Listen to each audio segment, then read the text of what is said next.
let's look at a held to maturity position. Now keep in mind held to maturity positions um, are debt securities. So it's bonds, treasury bills, or interest bearing securities, okay?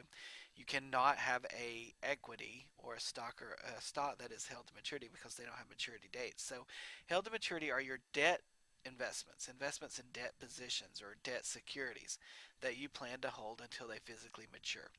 So Parker Corporation acquired 240 million of 6% bonds dated January 1st, 2014 on January 1st for 200 million. Management believes we will hold the bonds until they mature. So we have full belief and intent to hold those until they physically mature. The market interest rate was 8% for bonds of similar risk and maturity.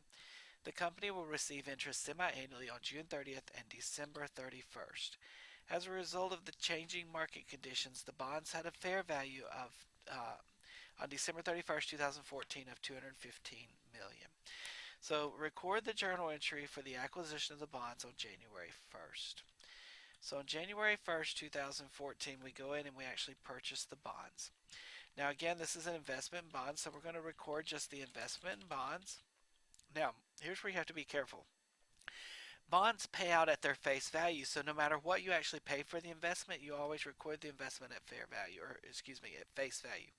I said they pay out at fair value. They pay out at face value. So you always record the bond at its face value, 240. Now, how much did we pay for that investment? Well, we only paid 200, which means as the buyer of this investment, we're receiving a discount on the bond investment. So you have to really be careful with bonds in that respect. You do have to record that discount.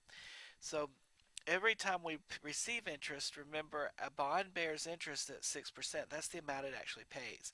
But we're getting revenue at 8% because it's priced to yield us an 8% return. So when we actually record the investment revenue from the bond, the interest every 6 months, we have to take that into account. So that's what this discount does. It actually defers, I guess is a way you can say that gain on the actual bond when we actually receive the interest. Alright, so June 30th rolls around 2014 and we actually receive interest. Well, since we're the investor, we're going to get the cash. So that's the cash coming in. Now on a bond, to get the cash, let me show you how to calculate that.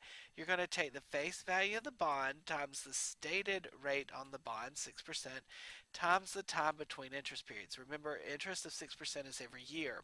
This pays every 6 months of that year, so you have to take into account that this is only half of a year's interest. Okay, now when you do that, you get 7.2 million. Remember, all these are in millions. I'm just rounding to keep it easy. All right, and then we have to take into account the investment revenue. Well, how much revenue would we record? Well, the revenue is based on the carry value of the bond, and the carry value of a bond is the net between the investment account and the discount account. At the moment, this bond has a carry value of 200 million. Again, we're netting these two accounts. So you're going to take the 200 million and you're going to multiply it by the actual market value at the date of issuance, 8%. And again, this is a 6 out of 12 months.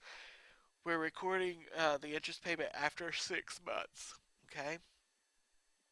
And when we do that, we get 8 million. So now where does the difference go? Well, that's where the discount comes into play. The discount on bond investment will be amortized over the life of the bond. And that's 0.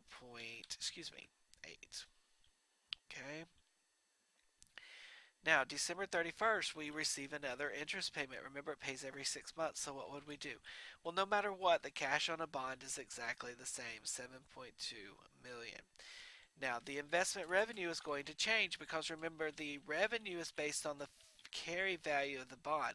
Now the carry value of the bond is 200.8. Again, we're netting. So notice what happened to the discount. It had 40 in there. It went down by 0.8. So now the actual discount amount is only 39.2. So when you net that 240 with 39.2, you end up with 200.8. And you're going to multiply that by, again, the effective rate or the market rate of the bond. And again, this is every 6 out of 12 months. So we're going to go in and do that multiplication. And I'm going to round, so 8.03 rounded. Now, That's the amount of discount amortization this period. So we're going to go in, or the difference is the amount of discount amortization. And we're going to hit our investment or our discount on bond investment. And it's just going to be the difference between the two. So 0.83. All right. Now, the next thing it says, we record the adjusting entry on December 31st to mark the bonds to fair value. This is a no entry event. Held to maturity positions are not carried at fair value, or yes, fair value. They are carried at amortized cost. In other words, what we will show on the balance sheet is the net between the bond investment account and the discount account. That's the amount you actually carry on the balance sheet. Which brings us to our last questions when dealing with the bonds, and these are held to maturity bonds. What amount of revenue would Parker Corporation show on the income statement, and what amount would Parker report its investment in the December 31st balance sheet? Well, let's talk first about the income statement. Since this is a held to maturity, really the only income we're going to show is those interest payments. So our investment revenue would be all the income we would show on the income statement. If this were a trading security, we would have had to mark it to fair value. In that case, we would show the unrealized gain or loss, and maybe we'll talk about that here in just a moment. All right, so you would just show the investment revenue, which would be the 8.03 plus the 8, so you'd have a total of 16.03, so 16 million in our actual investment revenue. Now on the balance sheet we would carry at its amortized cost. So remember, we started at 240 million minus the 40 million in discount, which gave us a 200 carry value, a $200 million carry value. But now every time we amortize the discount, that discount becomes lower and lower and lower. So what happens is the amount of amortization gets added to the actual carry value. So 0.80 plus 0.83.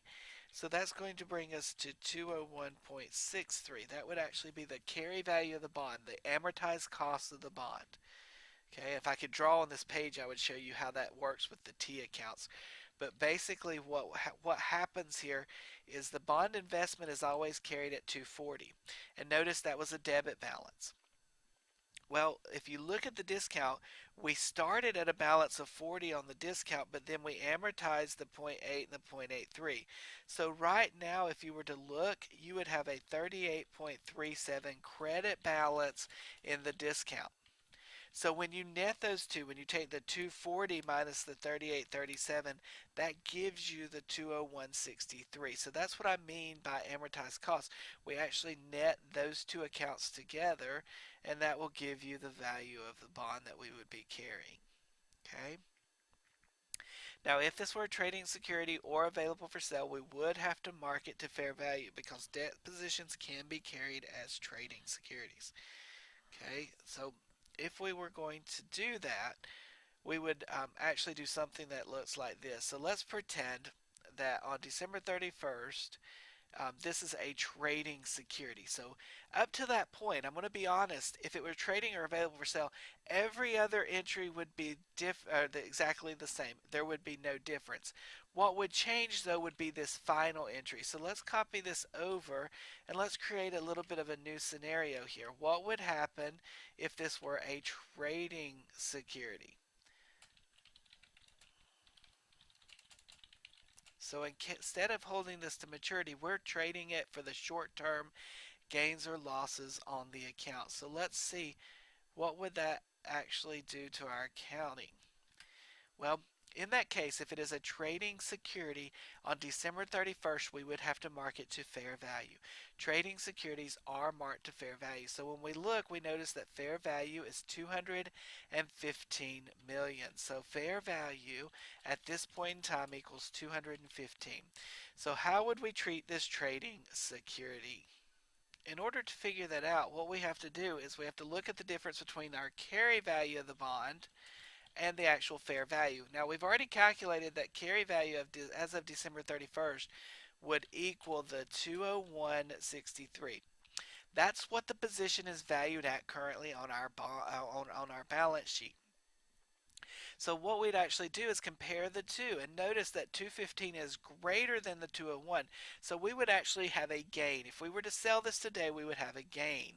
So gains are credit accounts, so we need to hit our unrealized holding gains or loss. I'm going to abbreviate GL on there. I hope that's okay.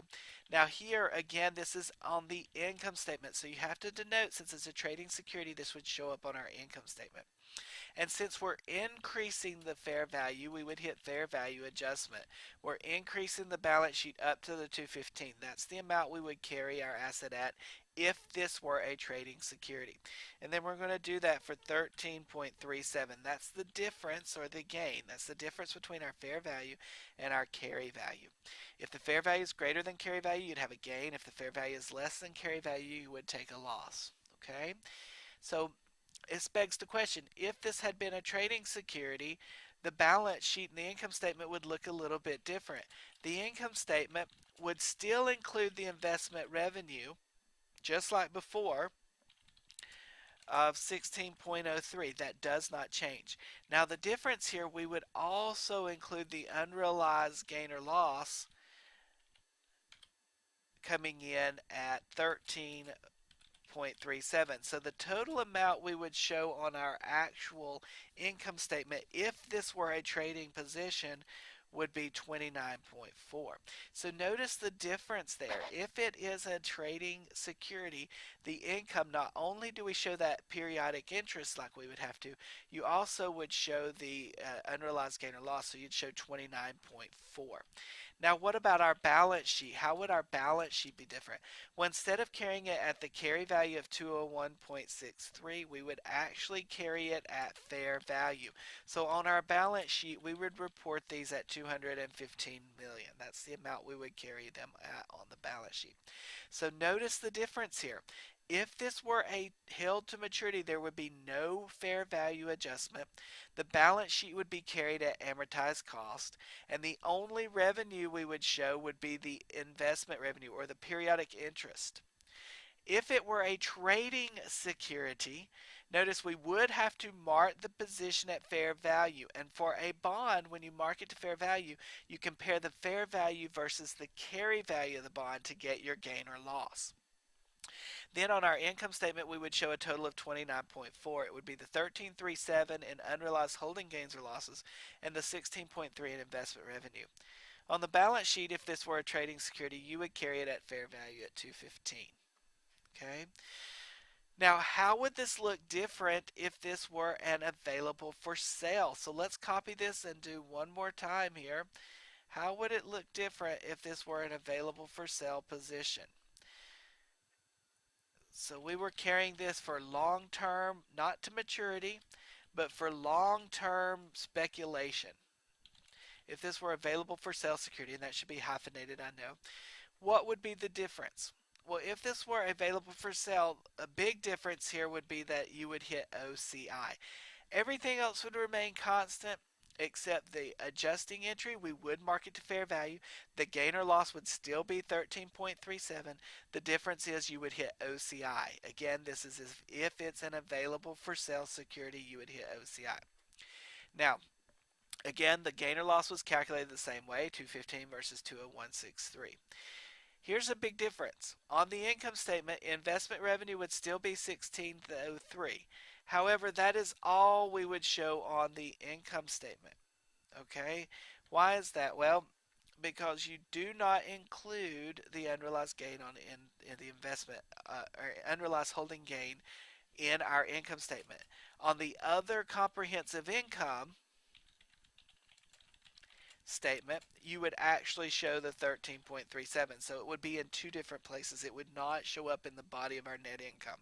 It would be part of other comprehensive only. So that's the difference if it's a held to maturity versus a trading security versus available for sale.